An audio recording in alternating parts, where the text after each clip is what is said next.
60 سال ہو چکی تھی. وہ تقریباً 35 سال سے اسپتال کے سرد خانے میں کام کر رہی تھی. مائی نعمت 25 سال کی تھی. اس کا ایک بچہ تھا جب اس کا شوہر مر گیا تھا، اور تب سے ہی اس نے سرد خانے میں کام کرنا شروع کر دیا تھا جو اب تک وہ کر رہی تھی. اسے ہر روز رات کو ایسا محسوس ہوتا جیسے کسی کے رونے کی آواز آ رہی ہو.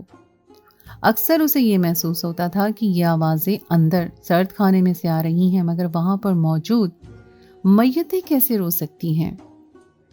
یہ سب باتیں سوچتی رہتی تھی. وہ آوازیں اس کا وہم نہیں تھیں بلکہ حقیقت تھیں، اور انہی آوازوں کے بارے میں سوچتے ہوئے نفسیاتی وہ ہو رہی تھی. کئی بار اسے وہاں پر پاؤں کی دھمک بھی سنائی دی تھی، مگر اس نے کبھی بھی اندر جا کر ان آوازوں کے بارے میں پتہ لگانے کی کوشش نہیں کی تھی، کیونکہ وہ فطرتاً بزدل تھی. وہ یہ نوکری بھی چھوڑ دیتی اگر اسے کمانے کا کوئی اور ذریعہ میسر آ جاتا. بچوں کا پیٹ پالنے کے لیے اسے ہر حال میں یہ نوکری کرنی تھی، اس لیے خود پر جبر کرتے ہوئے وہ یہ نوکری کر رہی تھی. مگر ایک رات اس نے دروازے پہ لگے ہوئے ایک چھوٹے سے شیشے سے اندر جھانکا تو اسے وہاں سیاہ لباس میں موجود کوئی وجود چلتا ہوا دکھائی دیا، جس سے اور بھی دہشت زدہ ہو گئی. مگر گھر آنے اور تمام واقعات پر غور کرنے کے بعد اسے محسوس ہوا کہ وہاں ضرور کوئی گڑبڑ ہے جو خوف سے راتوں کو سونے بھی نہیں دیتا تھا. وہ کسی جن بھوت کا نہیں بلکہ انسانوں کا پھیلایا ہوا خوف تھا. اب اسے سمجھ بھی نہیں آ رہا تھا کہ یہ لوگ جو مردہ خانے تک پہنچ گئے تھے ان کو اس خفیہ راستے کے بارے میں کس طرح پتہ چلا تھا. ان سب سے معلوم ہوتا تھا کہ اس ادارے کا عملہ بھی ملوث ہے اور یہاں تک لوگوں کو پہنچا رہا تھا، یا ان میں سے ہی کوئی آدمی تھا جس کے ذمے مردہ خانے کی لاشیں پہنچانا تھا، کیونکہ باہر کا کوئی آدمی ایسے رات کے اندھیرے میں اس طرح سرد خانے کے اندر نہیں آ سکتا تھا. ایک تو عام لاشیں دیکھ کر لوگ ڈر جاتے تھے اور خوف کے مارے سرد خانے کا رخ ہی نہیں کرتے تھے. یقیناً یہ وہی لوگ تھے جن کا یہ روز کا کام ہوتا ہے. وہ لاشیں لاتے ہیں، سرد خانے میں رکھ کے جاتے ہیں، اور اسی لیے ان کو ہر راستے کا علم ہوتا ہے. اب اسے سمجھ میں نہیں آ رہا تھا کہ وہ کس طرح اس راز پر پردہ اٹھائے، کیونکہ معلوم نہیں اس گھناؤنے کھیل میں کون کون شامل تھے. ہمارے ادارے کا رات کو میری ڈیوٹی لگانا مجھے بھی ایک طرف سے اس بات کی نشاندہی کر رہا تھا کہ بڑے حضرات اس میں شامل تھے، اس لیے کسی پڑھے لکھے انسان کو رات پر یہاں ڈیوٹی پر نہیں رکھا جاتا تھا، اور اس جیسی ان پڑھ اور ضعیف عورت کو ڈیوٹی پہ رکھا جاتا تھا. نعمت مائی کا بیٹا تو بڑا ہو چکا تھا، مگر ابھی بھی اسے کام کی اشد ضرورت تھی، کیونکہ اس کی نئی شادی ہوئی تھی. گھر کے اخراجات پورے نہیں ہو رہے تھے اور اس کی شادی بھی قرض وغیرہ اٹھا کر ہی کی تھی. مائی نعمت نے اپنے بیٹے کو بہت پڑھایا لکھایا تھا، مگر ابھی تک اس کی قسمت نہیں کھلی تھی، اسے نوکری نہیں ملی تھی. وہ دہاڑی پر ہی جاتا تھا. یہی سب پریشانی تھی جو مائی نعمت کو مجبور کر رہی تھی کہ وہ اپنی اس نوکری کو جاری رکھے، چاہے نفسیاتی مریض ہو کر مر جائے. مگر ان لاشوں کا رونا مائی نعمت کے دل میں عجیب سا درد جگا گیا تھا. وہ پڑھی لکھی نہیں تھی، مگر اس کے سینے میں دل ضرور تھا جو دوسروں کا درد محسوس کر سکتی تھی. موت کے بعد اس طرح کا سلوک مائی نعمت کا دل دہلا گیا تھا. مائی نعمت پورے دل سے ان کی مدد کرنا چاہتی تھی، مگر اس سے کچھ بھی نہیں بن پڑ رہا تھا.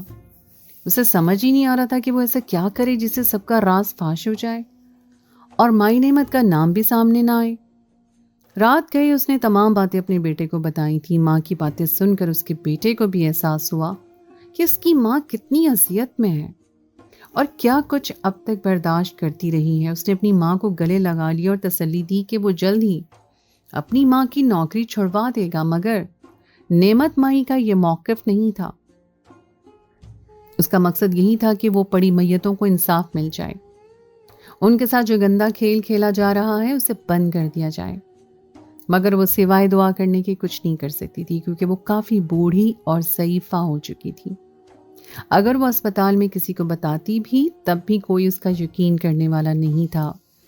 وہ اپنے بیٹے سے بس اتنا چاہتی تھی کہ وہ کسی بھی طرح وہاں مردہ خانوں میں پڑی ہوئی میتوں کی کچھ مدد کر دے، جس سے انہیں اس طرح کے عذاب سے ہمیشہ کے لیے رہائی مل جائے جو مرنے کے بعد بھی ان کا پیچھا نہیں چھوڑ رہا تھا. سچ کہتے ہیں کہ عورت کبھی بھی محفوظ نہیں رہتی۔ سرد خانے میں درندگی کا جو کھیل کھیلا جا رہا ہے، اس نے مری ہوئی عورتوں کو بھی نہیں بخشا تھا۔ ان کے ساتھ بھی ایسا انسانیت سوز سلوک کیا جا رہا تھا کہ یہ سب دیکھ کر فرشتے بھی شرما جائیں۔ ایسی غلیظ امت پر خدا کیسے اپنا قہر نازل نہ کرے، جو مردہ خانوں میں پڑی لاشوں کو بھی نہیں چھوڑ رہی تھی۔ نعمت مائی کی طبیعت خراب رہنے لگی۔ وہ ہر صورت مرنے سے پہلے ان میتوں کو اس عذاب سے رہائی دلانا چاہتی تھی۔ اس کو غم نے نعمت مائی کو بیمار کر دیا تھا۔ اسپتال کے سینئر ڈاکٹر، جو بہت ہی پرخلوص اور ایماندار ڈاکٹر تھے، انہوں نے نعمت مائی کو کام چھوڑنے کے لیے کہا اور اسے یہ تسلی دی کہ انہیں ہر ماہ ان کی تنخواہ باقاعدگی سے مل جایا کرے گی۔ اس کی اتنی مہربانی دیکھ کر نعمت مائی کی آنکھوں میں آنسو آ گئے۔ نعمت مائی کو احساس ہو گیا تھا کہ اگر وہ ڈاکٹر زندہ انسانوں کے ساتھ اس قدر رحم دل اور نیک ہے تو یقیناً مردہ انسانوں پر بھی مہربانی کرے گا۔ اسی خیال نے اسے تقویت بخشی تھی۔ نعمت مائی اسپتال میں اس ڈاکٹر سے کچھ نہیں کہنا چاہتی تھی، اس لیے اسے اپنے گھر چائے پر مدعو کیا، جسے وہ ڈاکٹر بڑی شائستگی سے ٹال گیا۔ مگر نعمت مائی کا اصرار تھا کہ بڑھتا ہی جا رہا تھا۔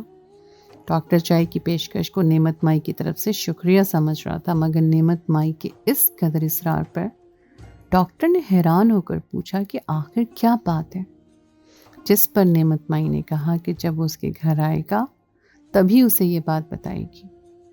اسپتال کے عملے میں وہ یہ بات بتا کر خود کو مشکوک نہیں کرنا چاہتی۔ ڈاکٹر سمجھ گیا کہ لازمی کوئی ضروری بات ہوگی جو نعمت مائی کرنا چاہتی ہے، اس لیے اس کے گھر جانے کی حامی بھر لی۔ نعمت مائی خوشی خوشی گھر آئی تھی۔ اس نے بیٹے نے ماں کے منہ سے جب ڈاکٹر کی آمد کی خبر سنی تو وہ بھی خوش ہو گیا کہ چلو یہ مسئلہ ان کے گوش گزار کر کے آگے ڈاکٹر جانے اور اس کا کام جانے، اگر اسے مناسب لگے گا تو اس مسئلے کا کوئی حل نکالے گا، ورنہ اس کی ماں کو تو تسلی ہو ہی جائے گی۔ کچھ دن بعد ڈاکٹر نے نعمت مائی کے گھر پیغام بھجوایا کہ وہ شام کی چائے پر اس کے گھر آئے گا۔ نعمت مائی نے تکلف کی حد کر ڈالی اور اس کے لیے اچھا خاصا اہتمام کر دیا۔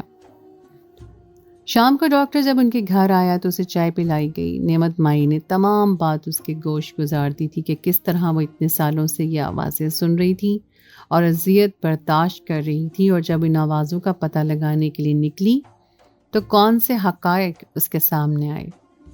نعمت مائی کی باتیں سن کر ڈاکٹر کو بہت بڑا دھچکا لگا تھا۔ اسے سامنے بیٹھی اس بوڑھی عورت کی باتوں پر یقین نہیں آ رہا تھا۔ اسے بھی یہ لگ رہا تھا کہ عمر زیادہ ہونے کی وجہ سے بڑھیا کا دماغ خراب ہو گیا اور وہ سٹھیا گئی ہے۔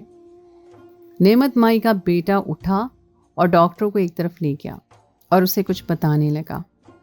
نعمت مائی کے بیٹے نے جو کچھ ڈاکٹر سے کہا اس نے دوسرے پہلو پہ سوچنے پر مجبور کر دیا۔ نعمت مائی کے بیٹے کی بات سن کر ڈاکٹر نے اس معاملے پر تحقیقات کرنے کی حامی بھر لی۔ کچھ دن بعد پولیس آئی اور اس نے آ کر اسپتال کے 2-3 سینئر ڈاکٹر اور کچھ عملے کو گرفتار کر لیا۔ سرد خانے میں کام کرنے والا تقریباً آدھے سے زیادہ عملہ گرفتار کیا جا چکا تھا۔ جو ڈاکٹرز پکڑے گئے تھے وہ اپنے خلاف پختہ ثبوت مانگ رہے تھے، ورنہ الٹا پولیس والوں کو جوابی کارروائی کرنے کی دھمکیاں دے رہے تھے، جو کہ زیادہ کچھ کامیاب نہیں رہی تھی۔ پولیس والوں نے ان کی کسی بھی دھمکی سے خوف نہیں کھایا تھا اور نہ ہی ان کے سامنے کوئی ثبوت پیش کیا تھا، بلکہ چپکے سے اٹھ کر انہیں جیل میں لے گئے تھے اور ان کا رابطہ باہر کی دنیا سے بالکل ختم کروا دیا تھا۔ ساتھ ہی ساتھ اسپتال کے عملے کو اس بات سے خبردار کیا گیا کہ وہ کسی کو بھی ان کی گرفتاری کی بابت کچھ نہ بتائیں۔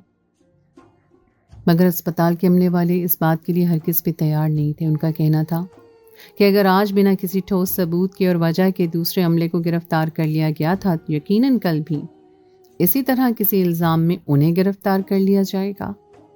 مگر ڈاکٹر مظہر نے انہیں ہر طرح سے تسلی دی تھی اور اس بات کا یقین دلایا تھا کہ بلا وجہ کسی پر بھی کوئی مقدمہ دائر نہیں کیا گیا۔ سب لوگ انتہائی گھٹیا قسم کے جرم میں ملوث تھے اور اگر انہیں سزا نہ دی گئی تو یہ سلسلہ جانے کب تک چلتا رہے۔ ڈاکٹر مظہر نے ان کے سامنے کچھ اس طرح سے بات رکھی تھی کہ سب لوگ خاموش ہو گئے تھے۔ یہ وہی ڈاکٹر تھے جسے نعمت مائی نے سب کچھ بتا دیا تھا، مگر اسے نعمت مائی کی بات پر ہرگز بھی یقین نہیں آیا تھا۔ ان کے اسپتال میں اتنا بڑا گھٹیا کام کیا جا رہا ہے اور انہیں خبر بھی نہیں۔ یہ بات ان کی انا پر قاری ضرب بنی تھی جس سے وہ بلبلا اٹھے تھے۔ انہوں نے واپس آ کر کچھ کارروائی مکمل کی تھی۔ کچھ خفیہ کیمرے سرد خانوں میں اس طرح سے لگوائے تھے کہ کسی کو کانوں کان خبر نہیں ہو سکی تھی، اور ان کیمرے میں جن جن ڈاکٹرز کی ویڈیوز ریکارڈ ہوئی تھی انہیں دیکھ کر ڈاکٹر مظہر حیران رہ گئے تھے۔ ان کے ساتھ کام کرنے والے انتہائی قابل اور سینئر ڈاکٹر اس کام میں ملوث تھے۔ اسپتال کے سرد خانے میں کام کرنے والا ایک بڑا عملہ اس کام میں ملوث تھا۔ انہوں نے سب کے خلاف ثبوت اکٹھے کیے اور گرفتار کروا دیا۔ ساتھ ہی ساتھ سوشل میڈیا پر وہ تمام ثبوت مہیا کر دیے گئے تھے تاکہ ان ڈاکٹرز کی گرفتاری پر کوئی احتجاج نہ کرے۔ انہیں پہلے سے ہی تمام صورتحال کا علم ہو، اور بنا کوئی ثبوت فراہم کیے گرفتار کر کے پولیس لے جا چکی تھی، اور وہ حیران ہو رہے تھے کہ آخر ان کا کام پکڑا کیسے گیا۔ انہوں نے تو اپنا کام بہت صفائی سے کیا تھا اور کبھی کوئی ثبوت پیچھے نہیں رہنے دیا تھا، یہاں تک کہ ایک بوڑھی عورت کو بھی خوب اذیت میں رکھا تھا جو پڑھی لکھی نہیں تھی، بہت ہی سادہ تھی۔ اس طرح سے ڈرایا تھا کہ اس نے کبھی سرد خانے کے اندر پیر رکھنے کی ہمت نہیں کی تھی۔ پوری رات وہ خوف سے سکڑی سمری بیٹھی رہتی تھی۔ کوئی بڑا ڈاکٹر ہی تھا جس نے اس کے خلاف کارروائی کی تھی اور انہیں سنبھلنے کا موقع ہی نہیں دیا تھا۔ اسپتال کے باقی عملے نے جب احتجاج کیا تو انہوں نے تمام ویڈیوز دکھا دی اور انہیں سختی سے منع کیا کہ باہر بات نہ نکلے جب تک مجرموں کو سزا نہیں سنائی جاتی۔ وہ نہیں چاہتے تھے کہ کسی بڑی سفارش پر وہ باہر نکل آئیں اور یہ انسانیت سوز کھیل دوبارہ سے جاری کیا جا سکے۔ اسپتال کے عملے نے ان ویڈیوز کو دیکھنے کے بعد ڈاکٹر مظہر کو اپنے بھرپور تعاون کا یقین دلایا تھا۔ مجرموں کو سزا سنا دی گئی تھی۔ انہیں نہیں پتا تھا کہ جس ان پڑھ عورت کو وہ سادہ اور ڈرپوک سمجھ کر بے خوف ہو کر اپنا کام کرتے رہے تھے، وہی عورت ان کے گلے کا پھندا بن گئی تھی اور اسی نے انہیں سزا دلوا دی تھی۔ اللہ ظالم کی رسی دراز ضرور کر دیتا ہے، مگر جب کھینچتا ہے تو پھر وہ کہیں کا بھی نہیں رہتا۔ انسانیت کے درجے سے گرے ہوئے یہ لوگ بھی اپنی دراز رسی کے سبب بہت اکڑ دکھا رہے تھے، مگر جب اللہ نے ان پہ گرفت مضبوط کی تو ایک ان پڑھ اور ڈرپوک عورت کے ہاتھوں ہی انہیں سزا دلوا دی۔ نعمت مائی بہت خوش تھی۔ اللہ تعالیٰ نے سرد خانے میں پڑی میتوں پر سے ایک آزمائش کو ہٹا لیا تھا۔ ڈاکٹر مظہر نے نعمت مائی کے بیٹے کو اپنے اسپتال میں اچھی پوسٹ پر رکھ لیا۔ نعمت مائی کو اتنے بڑے کارنامے پہ اسپتال کے عملے کی طرف سے ایک بھاری بھرکم انعام کے طور پر دیا گیا، جس سے ان کی تمام مشکلات حل ہو گئیں اور آگے زندگی بس مسکرانے والی تھی، کیونکہ خوف کے دن کٹ گئے تھے۔